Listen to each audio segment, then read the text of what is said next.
Praise the lord. Good morning. తండ్రి వాగ్దానం 27వ కీర్తన 14వ వచనం, యెహోవా కొరకు వేచి ఉండుము. ఆమేన్. ఈ ఉదయకాలమే వాగ్దానం వింటున్న నీవు ఎదురు చూస్తున్నావా దీనికోసమో? ఒకరోజు ఒక గ్రామంలో రాము అనే ఒక యవనస్తుడు ఉన్నాడు. ఈ యవనస్తుడు జాబ్ కొరకు ఎన్నో ఇంటర్వ్యూస్కి వెళ్ళాడు. ఎన్ని ఇంటర్వ్యూలకి అటెండ్ అయినా అతనికి జాబ్ దొరకట్లేదు. కానీ తనతో పాటు చదువుకున్న తన 4 ఫ్రెండ్స్ ఆ జాబ్ కోసం వాళ్ళు ఏం చేశారంటే డబ్బులు పెట్టి జాబ్ని కొనుక్కొని వారు చక్కగా జాబ్స్ చేసుకుంటున్నారు.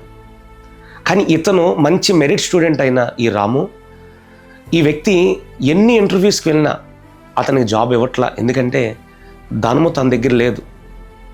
కానీ తన తోటి వారైన 4 స్నేహితులు మాత్రం డబ్బులు పెట్టి వాళ్ళు చక్కగా జాబ్ సంపాదించుకున్నారు.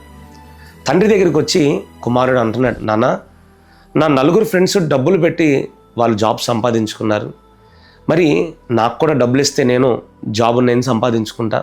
నా కొలీగ్స్ కూడా చక్కగా వారి డబ్బులు పెట్టి వారి జాబ్స్ చక్కగా సంపాదించుకున్నారు, మరి నాకు కూడా కాస్త డబ్బులు ఇవ్వు నాన్న, నేను కూడా జాబ్ సంపాదించుకుంటానంటే తండ్రి అన్నాడు, అరే నువ్వు ఓపికతో ఎదురు చూడు, నీకు దేవుడు జాబ్ ఇస్తాడు.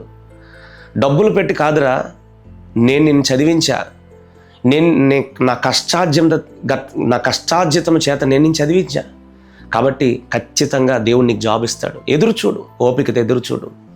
తన తండ్రి చెప్పిన మాట కాస్త ఇబ్బందిగా ఉన్నా కొంతకాలం ఎదురు చూచాడు. కొంతకాలానికి మరలా ఒక జాబ్కి ఇంటర్వ్యూకి వెళ్ళాడు. ఆ ఇంటర్వ్యూలో ఈ వ్యక్తి సెలెక్ట్ అయ్యాడండి. ఎందుకు ఈ మాటలు తెలియపరుస్తున్నానంటే, ఓపికతో ఎదురు చూస్తే విజయాన్ని సాధిస్తావు. ఈరోజు నీ జీవితంలో కూడా ఇంకా జరగలేదు, వాళ్ళ జీవితంలో జరిగింది. వాళ్ళ జీవితంలో ఆల్రెడీ వాళ్ళకి జాబ్ వచ్చేసింది, వాళ్ళ లైఫ్ సెటిల్ అయిపోయింది, వాళ్ళ లైఫ్ చాలా బాగుంది అని మనం ఇంకొకళ్ళ వ్యక్తిని చూచి మన జీవితంలో జరగదేమో అని కంగారు పడుతూ ఉంటాం. మా జీవితంలో ఇంకా అవ్వదేమో అని కంగారు పడుతూ ఉంటాం. వాళ్ళ దగ్గర చక్కగా ధనం ఉందండి, డబ్బులు పెట్టి అన్నీ చక్కగా సంపాదించేసుకుంటున్నారు, చక్కగా సెటిల్ అయిపోయారు. కానీ నా దగ్గర డబ్బులు లేవు, నా దగ్గర సరైన వసతులు లేవు, ఏమీ లేవు అని నీలో నువ్వు నలిగిపోతున్నావా? ఎదురు చూడు, నా దేవుడు నీ పక్షాన్ని అద్భుతం చేస్తాడు. యెహోవా కొరకు ఎదురు చూడు, యెహోవా కొరకు ఓపికతో ఎదురు చూడు, విజయాన్ని సాధిస్తావు. తొందరపడద్దు. యెహోవా కొరకు ఎదురు చూచువారు నూతన బలం పొందుతారు. అవును, అలయక పరుగెత్తుతారు, సొమ్మసిల్లక నడిచిపోతారు, పక్షిరాజు వలె రెక్కలు చాపి పైకి ఎగురుతారు. ఈరోజు నీలో ఆ ఓపిక ఉందా? ఓపిక, ఆ సహనం, ఆ ఓర్పు అనేది నీలో ఉంటే ఖచ్చితంగా నువ్వు కూడా విజయాన్ని సాధిస్తావు. ఈరోజు ఎవరెవరినో చూచి వాళ్ళలాగా నేను కూడా ముందుకు వెళ్ళిపోవాలి, త్వరగా వెళ్ళిపోవాలి అనుకుంటావు. వాళ్ళలాగా చూచి నువ్వు త్వరగాను ముందుకు వెళ్ళిపోవాలి అనుకుంటాం, కానీ ఎంత త్వరగా ముందుకు వెళతావో అంత నాశనం అవుతావు. జాగ్రత్త. ఈరోజు చాలాసార్లు ఆ ఓపికతో ఎదురు చూచి కోపం వచ్చేస్తుందా? ఆ కోపమే నీ ఫెయిల్యూర్ కారణమవుతుంది. ఈరోజు ఆ నిరాశే నీ ఫెయిల్యూర్ కారణమవుతుంది. ఎప్పుడు నిరాశపడొద్దు. ఓపిక, యెహోవా కోసం ఓపికతో ఎదురు చూడు, ఆయన నీకు విజయాన్ని ఇస్తాడు. ఈ ఉదయకాలమే వాగ్దానం వింటున్న నీవు ఓపిక సరిపోవట్లేదండి, ఎంతకాలం ఓపిక పడాలయ్యా, ఇంకెంతకాలం నేను ఎదురు చూడాలి, నా వయసు అయిపోతుంది, నాకన్నా ముందున్న జనరేషన్స్, నాకన్నా వెనకొచ్చిన జనరేషన్స్ వారు ముందుకు వెళ్ళిపోతున్నారే, ఎందుకు ఎందుకు నా వయసులో నాకు జరగట్లేదు, నాకన్నా చిన్నవాళ్ళు పైకి వచ్చేస్తున్నారు కదా, ఈరోజు నాకు ఎంత వయసు వచ్చినా ఇంకా నేను విజయాన్ని ఎందుకు సాధించలేకపోతున్నానని ఈరోజు ఎదురు చూడలేని పరిస్థితిలో భయము, ఆందోళన, చిరాకు, కోపం వచ్చేస్తుందా? కోపం రానివద్దు. ఈరోజు ప్రభు నీతో మాట్లాడుతున్న మాట, విజయాన్ని నువ్వు సాధిస్తావు. నీ పక్షాన ఉన్నవాడు లోకంలో ఉన్నవారి కంటే గొప్పవాడు. ఆమేన్.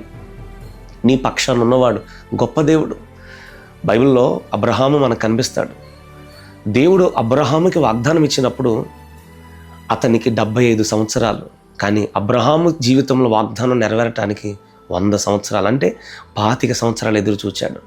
దేవుడిచ్చిన మాట నీ జీవితంలో నెరవేరుస్తాడు, భయపడబాక. కానీ మనం ఎదురు చూడాలి. ఓపిక అనేది మనకు రావాలి. మీకు ఓరిమి అవసరం అని బైబిల్లో మనం చూస్తున్నాం. ఓపిక అవసరం అండి. అబ్రహాము 25 సంవత్సరాలు ఎన్ని నిందలు పడి ఉంటాడు, ఎన్ని అవమానాలు పడి ఉంటాడు. తన భార్య అయిన శారా ఎన్ని అవమానాలు పడి ఉంటుంది. ఒకసారి మీరు ఆలోచించండి. మన పూర్వీకులైన అనేక మంది భక్తులు వారు ఓపికతో ఎదురు చూచారండి.